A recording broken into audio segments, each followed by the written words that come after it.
कांग्रेस अध्यक्ष मंडी जिला के तूफानी दौरे पर कार्यकर्ताओं में जोश भरने का काम कर रहे हैं। प्रदेश कांग्रेस अध्यक्ष कुलदीप सिंह राठौर मंडी जिला के तूफानी दौरे पर हैं।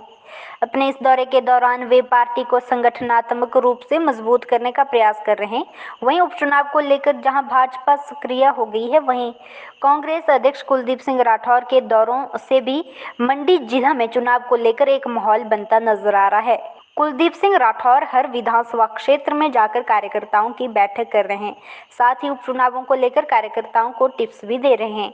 यही नहीं, पार्टी में चल रही गुटबाजी को रोककर कार्यकर्ताओं को एक मंच पर लाना भी कांग्रेस अध्यक्ष के इस दौरे का मुख्य लक्ष्य है। इसी कड़ी में बुधवार को कांग्रेस प्रदेश अध्यक्ष कुलदीप सिंह राठौर ने नाचन विधानसभा क्षेत्र का दौरा किया। इस दौरान उन्होंने गोहर में आयोजित कार्यकर्ता सम्मेलन में भी भाग लिया। अपने संबोधन में उन्होंने कार्यकर्ताओं का आह्वान किया कि वे व्यक्ति विशेष का नहीं बल्कि पार्टी के पक्ष में आम जनता के बीच जाकर पार्टी की नीतियों का प्रचार करें।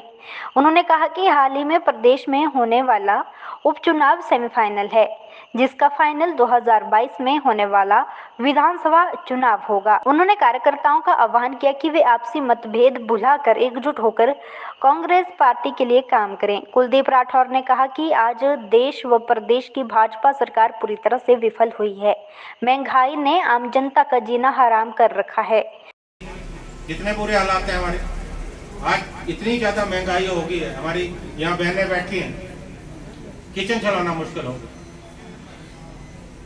लगातार दाम बढ़ रहे हैं।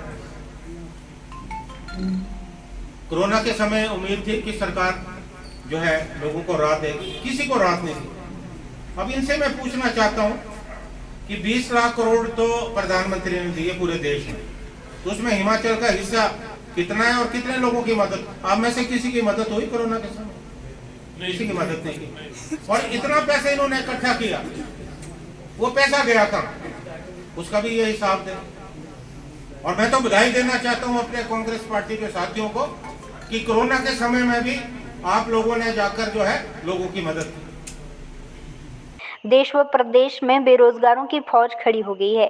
मोदी व जयराम सरकार ने रोजगार के सभी दरवाजे बंद कर दिए हैं।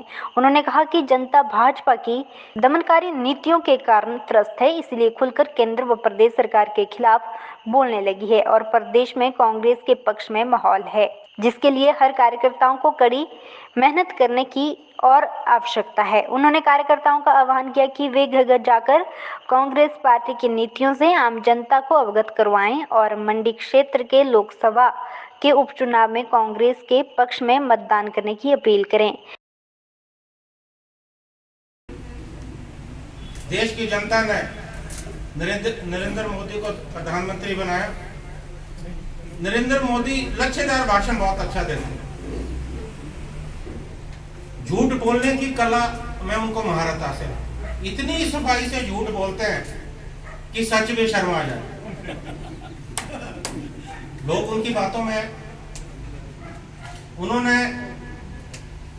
पूरे 5 वर्ष जुमलों से लोगों को बेवकूफ बनाया और जब पिछला चुनाव आया हमने हिसाब किताब मांगा। हमने मोदी साहब से पूछा कि आप जिन बातों को लेकर सत्ता में आए थे, आपने कौन सा वायदा पूरा किया? उन्होंने कहा था कि यहाँ काला धन इतना ज्यादा विदेश में, स्विस बैंकों में, और कई बार तो एक लिस्ट आती थी, उस लिस्ट में कांग्रेस के लोगों के ज्यादा नाम होते थे। और उन्होंने कहा कि जैसे ही मैं प्रधानमंत्री बनूंगा, भाजपा आएगी, 15 दिन के अंदर अंदर सारा जो काला धन है वो देश में आएगा। तो आज तो लगभग 7 साल से ज्यादा समय हुआ, अभी तो आया नहीं। लेकिन मुझे पता लगा है कि स्विस बैंकों में अब भाजपा के नेताओं का जो धन है वो ज्यादा है, वो बढ़ रहा है। 15 लाख अकाउंट में डालेंगे, लोग भी बड़े खुश होंगे। सुबह उठ के टीवी लगाते थे कि खबर आ जाए कि 15 लाख जो है दिल्ली से भेज दिए, शायद हमारे अकाउंट में आने वाले हैं। और हमारे दोस्तों के लिए अपनी पासबुक चेक करते रहे कि कहीं हो सकता है 15 लाख आए, लेकिन निराशा मिली। कोई भी काम इन 5 वर्षों में देश में हुआ नहीं। नौजवानों को बेवकूफ बनाया कि हर साल 2 करोड़ रोजगार मिलेंगे और 5 साल में 10 करोड़ होते हैं। अब 10 करोड़ रोजगार तो मिले नहीं, रोजगार जरूर छीने। आज देश में बेरोजगारी का आंकड़ा जो है लगातार बढ़ता जा रहा है और एक नारा लगा, बड़े बड़े होर्डिंग लगते थे कि बहुत हो गई महंगाई की मार, अब की बार मोदी सरकार। और आज आप बताइए, महंगाई तो आसमान छू रही है। हमने ये सारे मुद्दे उठाए, लेकिन इन मुद्दों को सुना नहीं गया। कारण क्या?